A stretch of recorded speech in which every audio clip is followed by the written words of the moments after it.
Ayan, good morning. Good morning mga idol. Welcome po muli sa ating channel. Mga idol, nandito pa rin tayo ngayon sa bakanting kwarto na pinaupahan ni Ginang Normia Conde. Ito po, kung matatandaan nyo, noong mga nakaraang araw, binidyo natin to, wala pang pintura, yung cabinet na yan. Ang kulay niyan dati, parang maitim, dark gray. Ganyan din yung mga pinto na yan. At itong cabinet na to, yan, dark gray ang kulay niyan dati. Pero ngayon, kapon, unang araw natin sa pagpipintura dito, tinira na natin muna yan. Yan. Si pinto, maging dito. Yan. Puti pa lang yan. Wala pang final coating yan. Ayan yung pinto na dating kulay itim din. Oo. Kaya kapon, ang unang araw natin dito sa pagpipintura. Medyo i-renovate ka. Ayusin yung bintana. Re-repair. Yan. Ganyan. At ayon pa kay Ginang Conde, kagabi raw may magnanakaw na naligaw sa lugar na to. At mabuti na lang, hindi siya nakapasok dito sa aming ginagawa. Dahil kita nyo naman yung bintana, bukas. Ayan, bukas yung bintana. Ayusin pa yan. At ayon sa kanya, nakapasok daw, di umano doon sa kabila. Dito nagdaan yung magnanakaw. Yan, ang area niya, sa may billboard daw nang galing. Yun. Yan. Yan. Dahil ito, pag namaybay siya, malawak yung bubong na yan.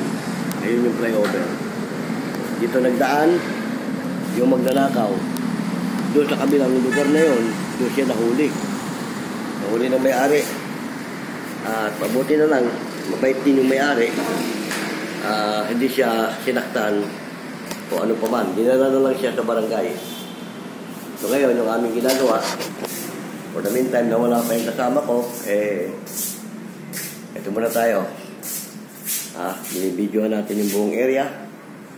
Yan. Kaya doon sa mangungupahan, ito po yung sistema na gustong paupahan. Bali, 3 pinto yan mula doon sa dulo. Pangalawa, ito ang pangatlo. Kumbaga, itong pambungad. Ito. Yan. Yan ang bungad. Ito, sa taas ito eh. Nagdaan ng pababa. Yan. Pababa doon. Tapos ito katabi, mga bahay. Yan. Yan po yung kabuuan ng paupahan ni Ginang Norma Conde. Ito nga, nabakante ito. Naabandonado to. Matagal ding naabandonado ang kwartong ito. Siguro kung ako magkamali, pang-4 na araw na itong abandonado. Yan. Medyo may tsura na yung cabinet, pero hindi pa yan ang final color. Sa susunod na makulayan natin yan, kukunan natin siya ulit ng larawan ng video. Yan. Malit lang ito. Ito yung parang pinakasalas at kusina niya. Yan. Ito nga. Ayan yung CR. So, yun. Kabuuan ng CR. At ito naman yung unang kwarto. Kabuuan ito. Yan. Yan. So, tapos meron siya katik. Ito. Ito. Baybayin natin ulit. Pakyat. Ayan po. Ayan yung atik. Ito natin. May ilaw. Yun. May ilaw. Yung attic na yan, may cabinet din. Yan po yung attic. Ayan yung flooring niya. Kaya po ito, may gusto pang tumingin, bisitahin nyo lang ito dito sa Gracia Street. Barangay Pinagkaisahan. City of Makati. Yan, mga idol. Yan Okay na mga idol, salamat na marami sa may klisang taling ito. Short video lang ito. Sinamahan nyo ako. Subaybayin nyo pa yung mga susunod nating video sa bahay na ito na aming pinipinturahan. Ito po siya. Ang gulo-gulo pa.